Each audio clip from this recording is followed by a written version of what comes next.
Tracy Mann. Tracy was at our 2015 symposium, and we're pleased to have him back.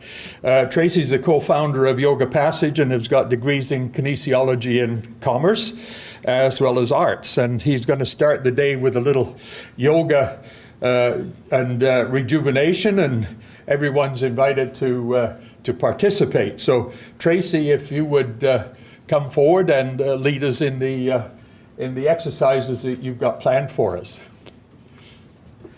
Good morning, everybody. It's nice to be here with you all. I just wanted to say a few things, if you mind me reading a little bit. I was trying to write some notes while the kids were still sleeping this morning. Didn't go long, though. I'm honored to be here with you this morning. I'm very grateful to have been invited by my friend of over 30 years, Mr. Stephen Bellway, to share a little yoga practice with you all. There's some amazing speakers yet to come, and I look forward to hearing all that they have to say today. This is a very special event that I'm happy to play a small part in. My mother and father both were diagnosed with cancer years ago. My father, own man, was diagnosed with prostate cancer shortly after retiring from teaching engineering at the University of Saskatchewan. But with fine doctors, good medical treatment, and the support of his family and friends and community, Dad lived on well into his late 80s, living a full and active life until he passed from natural causes. My dear mother, Colleen Mann, was diagnosed in her 50s, but again, great medical care and support of family and community. She's currently cancer-free, and today she's in her late 80s and off to the mall in Saskatoon with her two sisters, aged 85 and 97. Can I please take a moment of your time to acknowledge those special human beings who shoulder the role of the toughest job on the planet by wishing them on the eve of their day of celebration a happy Mother's Day. So any mothers out there, happy Mother's Day to you all. Yeah. That's important. That's important to express that, of course. May I also ask, through a show of hands, how many of you have done yoga before meditation? A few of you. Good. Excellent. Excellent. And now, did you bring your yoga mats with you this morning? Nobody. How about your stretchy clothes? No stretchy clothes? How about an open mind? Open mind, perfect. Open mind and willingness is kind of what we're looking for. Due to an obvious lack of space and the right stretchy clothing and no yoga mats, we're obviously going to embark upon very modest, user-friendly few minutes of breath awareness, physical movement, and community building, because that's very important. All that's required is a sense of humor and a willingness, my friends. Now, we have an abundance of chairs today, so I thought we'd take a few moments maybe to do a little chair yoga. I'll just use what I have today, so I have to steal your chair myself, if you don't mind.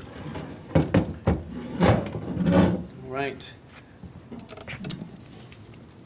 Now, let us begin. So I'd ask you actually to close your eyes for a few moments if you could. And the reason for that is, as my wife says, to maintain a good relationship, you better listen. So you kind of close your eyes and start to listen to your own body. Close your eyes. What happens is, visually we get distracted by all sorts of things, generally speaking, sounds and noises and shuffling and coffee cups going and such. We also get very distracted by just thoughts, random thoughts that come and go.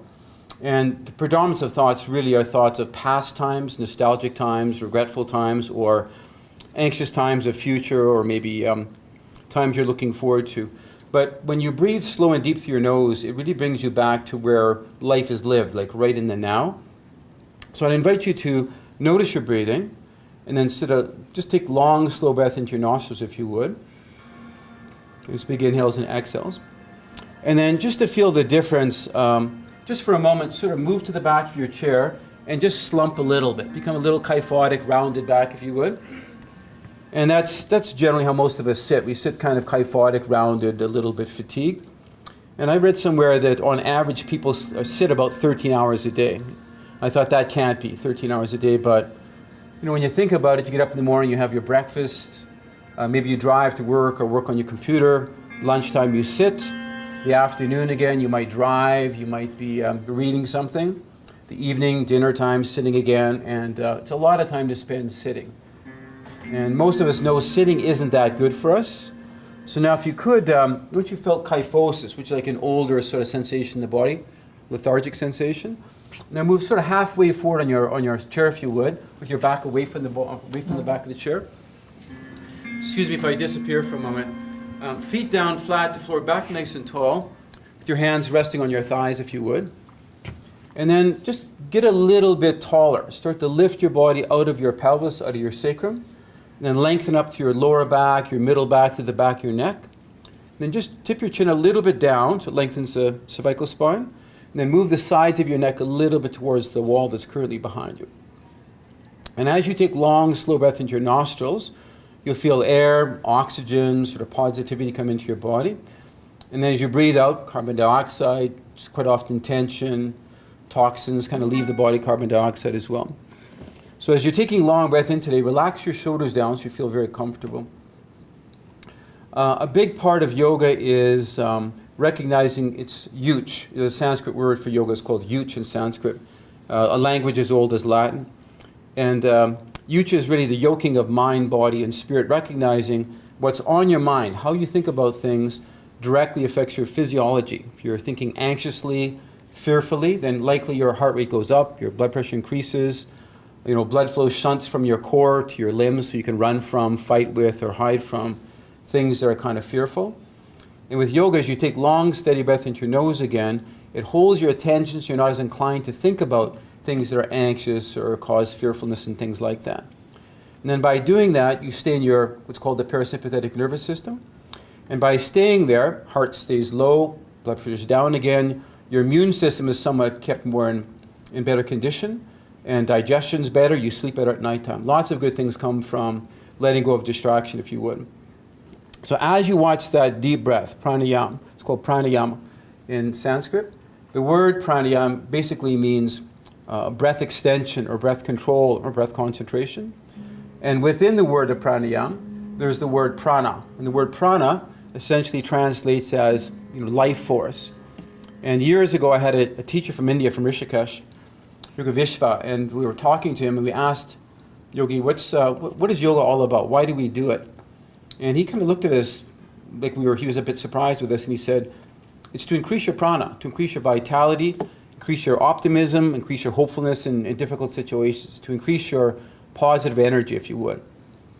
And I asked him, I said, Vishva, what is prana exactly? And he said, just that. It's vitality, it's breath, it's bringing up the average positivity in another human being. Because you can draw people down negatively, being cynical, being cranky, being grumpy. We can draw our loved ones down, or we can bring our loved ones up. We just walk into the room with lightness, with optimism, with vitality.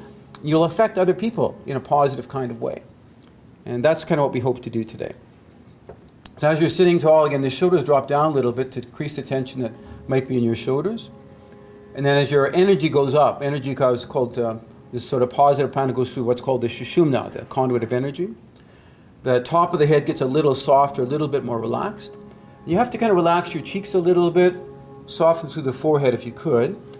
And then what you'll notice, I notice, is if I can soften the area between my eyebrows, called Agnya Chakra, it tends to mean I'm thinking less, I'm analyzing less, I'm judging less, and I'm willing to listen a little bit more. I try to open my mind a little bit, open my heart a little bit. So as you're taking long breath into your nose today, we'll attempt to keep the pranayama, the breath deep and slow for the next 5 or 10 minutes. And we'll do simple little movements, recognizing moving your body is critically important from my perspective. If you don't use it, you lose it. So if you don't use your body, move it, keep it strong, keep it flexible, keep it positive, then those things decrease and diminish over the course of time. And it doesn't have to be that way. So today, very simply, your hands resting your thighs still. As you breathe in, just draw the shoulders up to the ears for just a moment. Then as you exhale, kind of draw them down behind you, if you know what I mean. Release the neck and the shoulders. As you breathe in again, just rise the shoulders up towards your earlobes gently and slowly. And as you breathe out again, relax your shoulders down and back. And keep breathing like that. It feels like a jellyfish contracting and expanding, sort of creating momentum through the water. Next time you draw the shoulders down, leave them down if you would. And then taking a long breath into your nose today, as you exhale, bring your head slowly up and over to your right shoulder, very gradually, in a suggesting kind of way. Not a directive way, but very much a suggesting kind of way. Taking another long breath in today, as you exhale, very slowly roll your chin down to that same side shoulder, very gradually. And see if you can do it with a feeling of observation rather than direction. So if I'm directing or expecting, I'm guaranteed to be disappointed. I'll be frustrated because it's not coming true to me. But if you can just stay calm and quiet and let the head fall down and forward very slowly, You'll feel the natural length of your neck and your shoulders, the better circulation, the decrease of tension in your muscles that occludes blood flow. Doesn't allow for that blood flow to move. And it'll feel good. It should feel very good for you. Now as you breathe in, the head comes back up to center again. And very easily, we bring the head up and over to your opposite shoulder slowly on a lateral flexion. And as you exhale, very softly bring your chin face down towards that shoulder. And it might be a little different than the prior shoulder because the body's not exactly the same from left to right. Both, dominant, non-dominant, and the organs aren't particularly splayed equally as well. And as the chin drops down and forward, you'll feel the length of your back of your traps and your other side of your neck, shoulders. Just cool and calm, kind of relishing the moment of now, because that's, again, the only time you really live is in now. The cross section of location here and now is the only time you really live a life, honestly. Now we inhale the head back up slow and gradually. And we exhale, draw the chin down into your chest and kind of rock the head side to side. And sort of like you're slowing your head down a ski slope, just kind of rock it gently side to side. So releases neck tension, shoulder tension, things along those particular lines. Now gradually today we'll bring the head back up again, shoulders are soft again, hands are resting on your thighs. And then maybe moving your right hand over to your left thigh today, with your hand resting on the chair behind your left hip. Just do a very slow turn to the left. Easy, slow, gradual rotation through your spinal column. And initially it'll turn a fair amount, but from then on the incremental turn will be less and less and less, but just be patient with it. So sitting very tall, pulling your belly a little bit up and in, so the transverse abdominis, which is the deeper layer of your abdomen. As you pull your belly in, it kind of lengthens the lumbar vertebrae, spaces them, gives you a little bit more space between the vertebrae. And then as you exhale, very gentle turn to the left. Your head will turn a lot because your neck has the greatest degree of rotation. Your middle body, thoracic, turns a little bit. Your lower back doesn't turn much at all. It's got 3 to 5 degrees of rotation, generally speaking. But stay tall, breathe deep, stay sort of consistent, and use the dharana in yoga is the tapas, the enthusiasm to try things. Keep trying things, try things, one foot in front of the other, always moving forward. The dhyana is the meditation, the calm, deep breath, turning gradually and slowly. As you breathe in again, gradually bring your gaze back around to the front. And then opposite hand, left hand to right thigh, right hand behind you on the chair. First you'd sit up tall, like optimistically, positively tall. And then gradually do a slow turn towards the opposite side of the room. And then the breath and the movement coincides. You breathe to get a little bit taller. And when you exit this soft, gradual turn, not applying to Cirque du Soleil kind of rotation, just an easy, modest turn in your body, and it feels great, feels amazing. Perfect. Now, very gentle again, bring your gaze back around to the front today. And then just sort of lift your hands off your thighs if you would.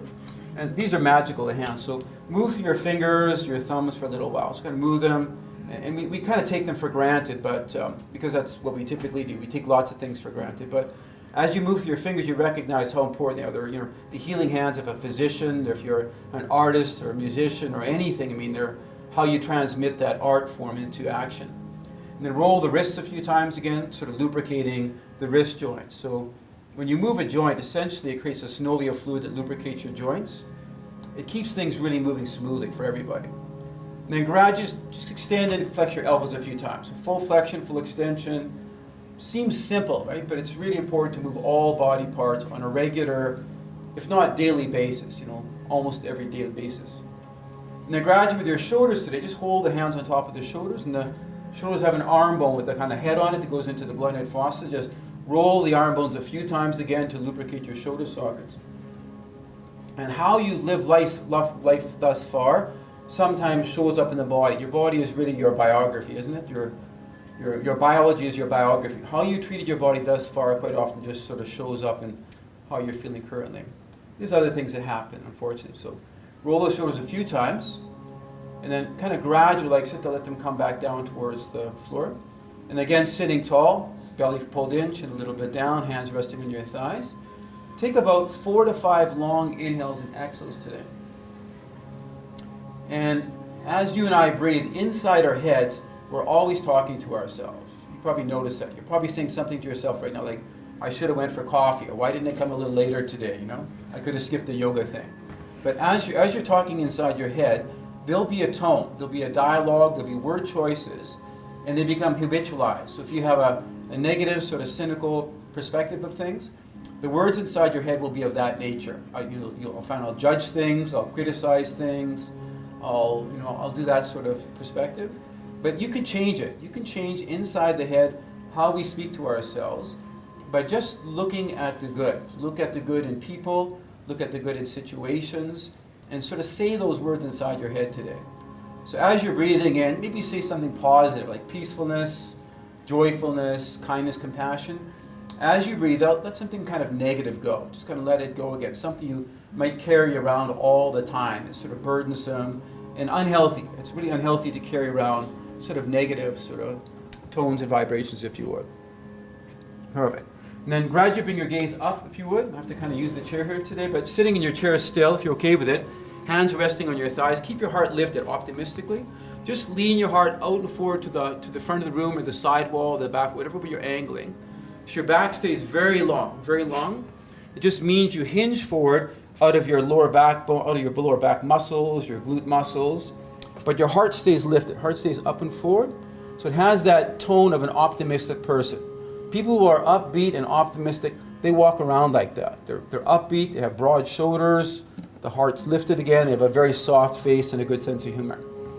Big, beautiful, long inhales and exhales here today. Now taking 2 more long, slow, deep breaths in and out through your nose, staying here. Shoulders down, heart going forward, chin a little bit in to keep your neck aligned with your middle back and your lower back. Long, strong, steady breath into your nose again. So yoga is a practice not just on a mat, it's how you live life on a regular day, 24/7. And again, the idea, the joy of it really is to try to lift up, the heart, the life, the spirit of other human beings in reality here. Good. Now, very gentle again, we'll come back up to neutral, sitting neutral. And if you're okay to stretch your hips today, we just, I'll disappear again. You take your left leg across your right thigh. So left ankle across your right thigh. Maybe you'll have to stand to do this, but I'll pretend I'm sitting today. So I'm sitting, left ankle across your right thigh. You just lean the heart a little forward. And you get a long stretch down your IT bands from your knee to tibia band, iliotibial band from tibia to ilium. And into the glutes, and your lower back will love that. So take long breath and lifting your heart forward again. The effort is effortless, if you would. So when you're breathing into it, it's not a hard, got to get there. In Saskatchewan, we like to say giver in your Saskatchewan, but don't giver. Just soft, easy, deep breathing there. Long, steady breath into your nostrils today. Call it seated pigeon posture. Good. And then sort of gently, slowly come back up again. And then reversing the legs. If you have the hip and knee for it. If you have issues with it, don't. But if you do, ankle across your thigh again. Lift your heart a little forward. Relax your shoulders down. Ease into your glutes, into your hip. Long, slow, steady breath into your nostrils again. Now we hear about yoga these days from lots of different physicians. My own family doctor does yoga. His wife's a physician. She does yoga. I do a teacher training with a friend who's a great yoga teacher. She's also an orthopedic surgeon, and she actually teaches yoga at medical college these days to med students. So it's nice to see it kind of becoming more sort of drawn in. And yoga is not the cure-all. Honestly, it won't cure cancer, but it's a great tool to keep you from slipping back into the sympathetic nervous system, fight or flight or freeze again, getting worried about things, staying up late at nighttime. Allows you to kind of calm down, quiet down, get a good sleep, because you need to have good sleep if you want to heal and recover, of course, along with good diet. Be surrounded by good-natured people is a big part of that as well. Now slowly, gradually come back up again if you would. And now a little bit more effort required. Start to stand up if you would. Start to stand slowly up. And you can rest your fingers on the table if you want to, or drop your hands down beside if you would. If you look down at your hands and notice they're turning inwards, it's usually a sign of kyphosis. It means the back is getting rounded, the hands turn inwards. To slow down the process, just roll your hands a little bit out. Roll a little out. Draw the shoulders down and back again. Soft the knees like you're on a trampoline with your kids or your grandkids. Push down into the floor again. Rise back up again. Then as you pull your belly a little bit up and in, it'll descend the tailbone slightly. And tip the pelvis just slightly posterior, slightly backwards. And now you be tall, long. So when you're walking down the street later on this beautiful day, you sort of feel this very sort of optimistic sort of vibe going on. Again, chin a little bit in, face super soft, taking a long breath through your nose again. Now this is where you have to have a sense of humor for sure.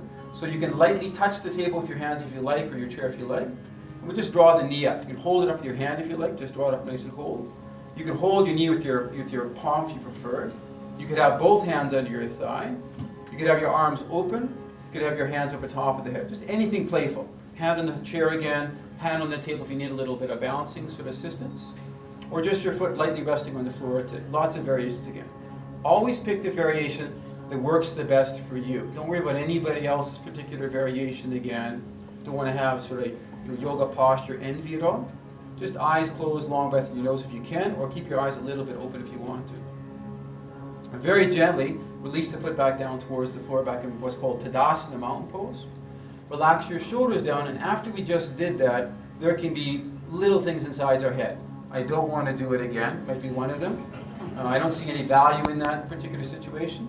Or you go, hey, I'm strengthening my core a little bit, I'm having a little fun with it, I'm moving my body, it's all good. So into the other foot, you can hold the table, the chair, bring your knee up, use your hand, pull your pant leg if you like. If you have a friend beside you, maybe pull up their pant leg if you want to today. Stay there, or lift up your arms if you prefer. Take the hands over top of it if you want. Just play with it. Like little kids are curious about trying things, just play with it a little bit. Don't become too attached again with whether you can or you can't. I just ask you just to try. Try anything at all would be fantastic if you could. Anything at all. Got to keep playing, my friends. Now, gently but slowly at some point, the hands come back down, the foot comes back down if you want. And then lengthen the lower back just for the last part today. You could turn to your chair, maybe just watch me for a moment if you would, but you can bring your foot up on the chair if they don't mind here, and keeping your back long, just move your hips to the back so it stretches the origin of your hamstring towards the back of the pelvis. Lengthen your spine and keep your heart a little bit lifted again. So strengthening the space between your lower vertebrae. Taking long, steady breath in your nose again.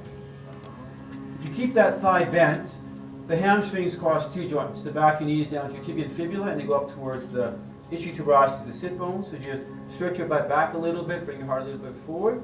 You feel this amazing length that occurs into usually a compressed part of your spinal column, the lower vertebrae. It's like the L3, 4, 5, S1 area everybody complains about.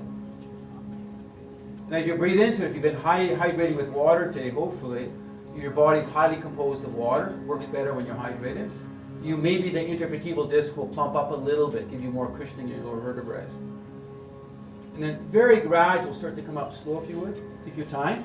Bring your right foot off, bring your left foot on. And then bend your knee a little bit. Bring your chest down to your thigh. Keep your chest lifted up though. Move your left butt to the back wall, chest going forward.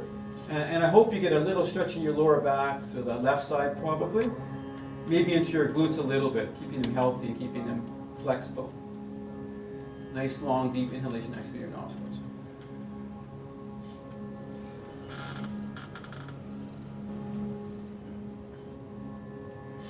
Good, and then just softly come back up again. And then one more time today, return back to your chair if you could or would today.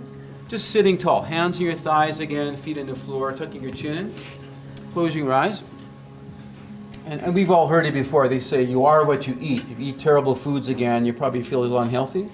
If you eat good food again, generally speaking, you feel pretty vibrant, right? So if you move your body, I think, often enough and keep it healthy, good things usually happen from that. So as you sit tall, shoulders down, face soft again, eyes closed. In your mind's eye, if you could today, just think about, maybe picture in your mind's eye somebody who really increased your vitality, your prana. So they've really brought up, for some particular reason, your enthusiasm, your zest, if you would, your vitality. And you picture it could be a brother or sister, a mother, father, could be somebody who's passed, that's okay. Could be a kindergarten teacher, could be a little kid you went to school with a long time ago. So you picture them in your mind's eye, and you sort of recall that experience you had with them that was of benefit to you. It lifted you, made you a better person. You see things in a better light, if you would. And one thing that Deepak Chopra says quite often is his sort of 10 things to be healthy. Sleep well, eat well, meditate, do yoga, move your body, things along those particular lines. He says, surround yourself with positive people. Because if you're surrounded by positive people, it'll lift your energy. It'll draw you up a little bit. So in my mind, good physicians, good medical care, good community, being surrounded by good community like you have today around you today, is extraordinarily important in everything, just about everything we kind of go through. So with that in mind today, that person's picture in your mind's eye again, just be grateful, because gratefulness is important. We're only happy and joyful, I think, when we appreciate and we're joyful for people generally. It's always based on relationship. And then if you're open to it today, just bring your hands in front of your heart. Just, it's not a culty thing today. Just rub your hands a little warm today. Once your hands are warm today, just rub them over your eyes. So to dissipate any little tensions, any fears, any worries, any woes, things like that. Just massage your forehead. And lastly, hold your hands in front of your heart if you would. Namaskar, namaste. The word namaste, just layman's term-wise, what it is, it's a recognition, salutation of the divinity in other human beings. It's looking past their gender, their age, their skin tones, their eye shapes, all the shallow differences we tend to focus on far too much. And it looks at the divinity, if you would. So if you'd be so kind, rub your hands a little warm for your community of neighbors here today. Look around, just wish a few people namaste. So namaste, thanks for coming today, everybody. Good to have you here today. And thank you for having me. I appreciate it. Thank you.